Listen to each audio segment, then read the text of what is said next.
Torniamo alla guida della Pro Vercelli, una squadra che fino a pochi anni fa giocava in Serie C e che oggi non si accontenta più di stupire. Dopo una stagione straordinaria, culminata anche con la vittoria della Coppa Italia, ora arriva il momento più difficile: confermarsi, crescere e dimostrare che tutto questo non è stato un caso. Il vero salto di livello inizia adesso. Questa è la rosa che ha chiuso al terzo posto in Serie A nella stagione precedente, una squadra che ha già diversi punti fermi, ma che può sicuramente migliorare in alcuni reparti, soprattutto per quanto riguarda le rotazioni. Ed è proprio questo l'obiettivo del nostro mercato: alzare il livello della panchina. Ma prima di tuffarci nel mercato, andiamo a vedere gli obiettivi stagionali imposti dalla dirigenza. Metà classifica in Serie A, terzo turno di Coppa Italia, raggiungere la fase campionato di Champions League, un obiettivo già centrato perché non passeremo dai playoff, ed infine essere competitivi in Supercoppa, alla nostra prima partecipazione assoluta. A questi voglio aggiungere due obiettivi personali e stavolta sono davvero ambiziosi. Il primo è vincere la Supercoppa, sicuramente quello più alla portata dei due. Il secondo, invece, decisamente più complicato, è quello di vincere la Serie A. Non sarà facile, ma credo che questa squadra sia ormai abbastanza matura per provarci davvero. Detto questo, cominciamo con il mercato. Prima vi chiedo però di lasciare un like ed iscrivervi al canale per supportare il progetto e non perdervi tanti contenuti come questo. Facciamo un salto in avanti di 3 mesi ed arriviamo a settembre. Boateng è stato riscattato dal Benevento per 2,5 milioni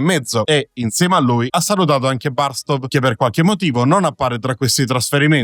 Oltre a queste due cessioni già programmate dallo scorso anno, ce ne sono state altre due. Tassembedo si è unito al PEC Zwolle per 1 milione, mentre Araujo è andato al Parma in Serie B per 825.000 euro. Due giocatori che, nelle ultime stagioni, non avevano particolarmente brillato. Inoltre, come potete vedere, Bozinovic si è unito all'Emmen in prestito con diritto di riscatto. Vedremo se riuscirà a convincere la sua nuova squadra oppure tornerà da noi. Sono invece 4 gli acquisti di questa stagione, per un totale di circa 14 milioni di euro spesi. Pietro Comuzza arriva a parametro zero, senza pretesa titolare, ma con un ruolo chiarissimo: dare profondità e affidabilità alla difesa. Ci serviva un quarto centrale e Comuzza è esattamente questo: un profilo solido e ordinato, sempre pronto a farsi trovare disponibile quando chiamato in causa. Poulsen prende il posto di Bozinovic per 1,9 milioni ed è un investimento più di prospettiva che immediato. Parte come riserva, ma le qualità ci sono tutte e, se crescerà come speriamo, questa stagione potrebbe essere solo l'inizio di qualcosa di molto più grande. Per Diego Leon forse abbiamo speso tanto, circa 7 milioni, ma il potenziale è evidente. All'inizio sarà una riserva chiamata a crescere senza pressioni e ad adattarsi ai ritmi del calcio italiano, ma le sue qualità non lasciano dubbi. Il futuro della fascia sinistra di difesa passa inevitabilmente da lui. Boicev invece arriva per raccogliere l'eredità di Tassembedo e lo fa con un investimento importante da quasi 5 milioni. È un giocatore offensivo e creativo, capace di incidere tra le linee e sarà chiamato fin da subito a dare personalità e nuove soluzioni alla manovra. A questo punto direi che l'obiettivo di rinforzare le rotazioni può dirsi pienamente raggiunto. Ora, davanti a noi ci aspettano 3 mesi intensi, pieni di partite fondamentali per il nostro cammino. Non resta che scendere in campo e vedere come risponderà la squadra.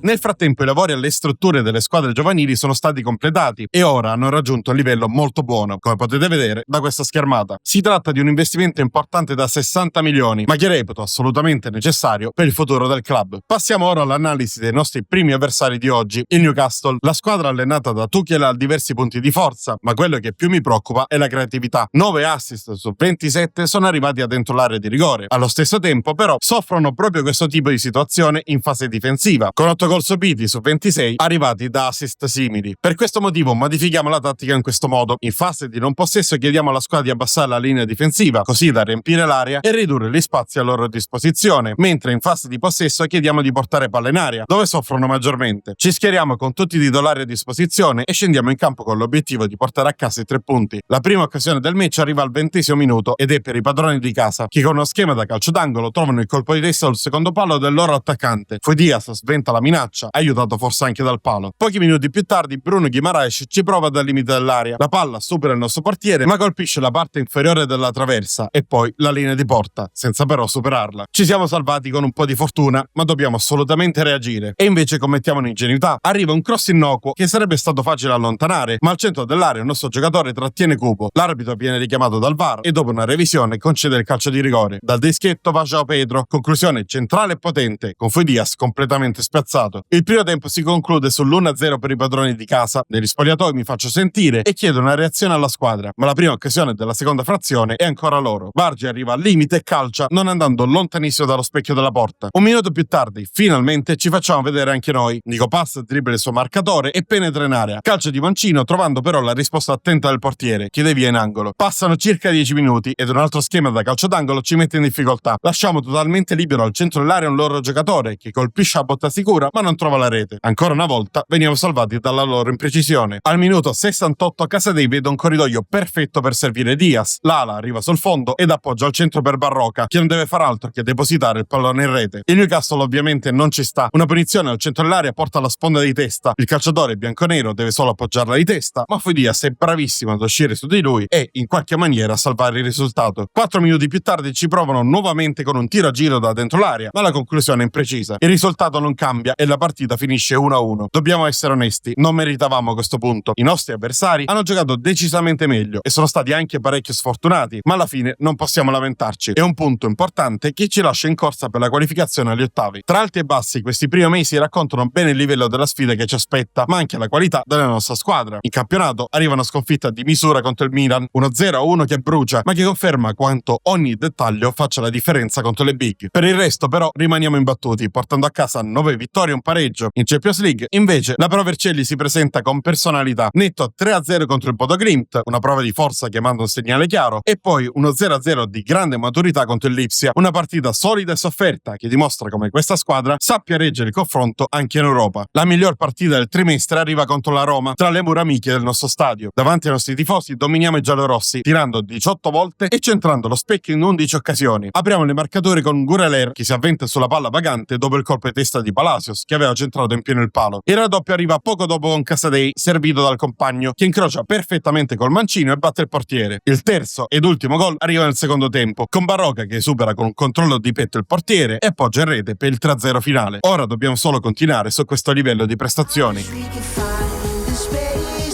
Sono passati diversi mesi. Durante l'inverno abbiamo deciso di non muoverci sul mercato, passando tutto gennaio a rifiutare le offerte arabe per Casadei e Diaz, che, nonostante fossero molto tentati, non hanno creato grossi problemi all'interno dello spogliatoio. Ma ora concentriamoci sull'Atalanta guidata da Heinz. Sappiamo dal rapporto dell'osservatore che, in fase di non possesso, l'Atalanta tende ad indirizzare gli avversari sui lati, sfruttando il proprio pressing. Anche perché, come vediamo da questa schermata, subiscono praticamente tutti i gol quando l'attacco arriva da zone centrali, mentre risultano decisamente più solidi sulle fasce. Per questo motivo modifico le istruzioni della squadra, chiedendo ai nostri calciatori di sfruttare il centro del campo, e per aiutare lo sviluppo della manovra per vie centrali chiedo a tutti di tenere posizioni più strette. In questo modo anche indirizzarci verso l'esterno sarà più difficile e avremo maggiori possibilità di successo. La nostra formazione non presenta nessuna novità, abbiamo fatto in modo di avere tutti i titolari a disposizione anche per questa partita. L'Atalanta fa lo stesso, forse con il solo Struijk adattato come terzino sinistro, anche se non ne sono certo al 100%. Ma vi starete chiedendo perché questa partita sia così importante. L'Atalanta è la squadra che in questo momento ci sta contendendo lo scudetto, è avanti a noi di 2 punti ma con una partita in più disputata. Questo match può rappresentare la svolta dell'intera stagione. Siamo noi i primi a renderci pericolosi, con Casadei che batte una punizione dal limite ed impegna subito Carnesecchi. Sempre dal limite, 10 minuti più tardi, ci prova anche Nico Pass, ma la sua conclusione è troppo debole, centrale, per impensierire il portiere. Ci prova anche l'Atalanta al minuto 22, quando Quintero tenta il tiro a giro da dentro l'area. Il suo mancino viene disinnescato però senza problemi dal nostro portiere. Qualche difficoltà in più ce la crea Guiri, quando, liberato dal lancio lungo, costringe Fedias ad un'uscita disperata per evitare il gol. Sul calcio d'angolo che ne consegue arriva un colpo di testa ai nerazzurri che, per fortuna, non inquadra lo specchio della porta. Gli ospiti ci provano di nuovo al minuto 39 sul calcio di punizione, ma Fedias si oppone e la traversa lo aiuta. Si va quindi a riposo sul risultato ancora fermo sullo 0-0. Dopo lo sprint iniziale abbiamo perso un po' il controllo del match e l'Atalanta è arrivata diverse volte al tiro. I loro lanci lunghi ci stanno creando problemi, quindi decido di chiedere alla linea difensiva di abbassarsi per evitare di farci sorprendere nuovamente. All'inizio del secondo tempo è ancora Quintero ad andare al tiro da appena dentro l'area, ma Fedias riesce a intervenire con la mano di richiamo e deviare in angolo. Torniamo a farci vedere in attacco con Ndiaye, che riceve al limite, si gira sul destro e calcia, ma la conclusione termina a dir poco alta. Poco dopo, una palla respinta alla difesa finisce sui piedi di Stankovic, che ci prova di prima intenzione. Il suo tiro si stampa sulla traversa e finisce fuori. Al 62esimo Nico Pass inventa un filtrante rasoterra terra geniale per Barroca, che controlla e si presenta in 1 contro 1 con Carnesecchi. Incrocia sul palo lontano, ma il portiere è bravissimo a coprire lo specchio e a toccare quanto basta per non far entrare il pallone. Ci proviamo in tutti i modi a vincerla. Barroca pesca Casadei, che carica il destro e lascia partire un tiro potente sul primo palo, ma ancora una volta il portiere è bravo a intervenire. Al minuto 68 Quintero svolge sulla sinistra ed appoggia al centro per Lookman, che, lasciato completamente solo, ci grazia e con il sinistro non inquadra la porta. Noi però non molliamo, riprendiamo a spingere e a pochi secondi dal termine arriviamo nuovamente al tiro da dentro l'area. Una deviazione di un difensore spiazza il portiere, ma il pallone finisce di poco fuori. Poco dopo l'arbitro fischia la fine e manda tutti sotto la doccia. Alla fine, nel secondo tempo, abbiamo giocato decisamente meglio dei nostri avversari e forse avremmo anche potuto vincere, ma dobbiamo accontentarci di rivedere la posta in palio. Il resto del trimestre ci ha visto collezionare vittorie su vittorie, con qualche pareggio comunque positivo ed una sola sconfitta, arrivata nella penultima partita della fase campionato di Champions League, quando il PSG ci ha battuti per 2-1 al Parco dei Principi. Ma la partita più importante di questi 3 mesi è senza ombra di dubbio la finale di Supercoppa italiana. Dopo aver battuto 2-1 l'Atalanta in semifinale, abbiamo affrontato nell'ultimo atto la Juventus ed anche in questo caso abbiamo letteralmente dominato i nostri avversari, che hanno creato la metà delle nostre occasioni e non sono mai riusciti a rendersi realmente pericolosi, se non al quarto minuto, quando un cross dalla destra ha pescato Vlahovic al centro dell'area, bravissimo a battere Fui Diaz di testa. Il pareggio è arrivato al 29esimo con un'azione un po' confusionaria, ma alla fine finalizzato da Petersen. Il gol vittoria è arrivato invece negli ultimi minuti, con Stanga che ha provato una conclusione da lontanissimo, per di più di mancino, passata tra tantissime gambe e che non ha permesso al portiere di vederla arrivare in tempo. Ora non ci resta che chiudere al meglio questa stagione.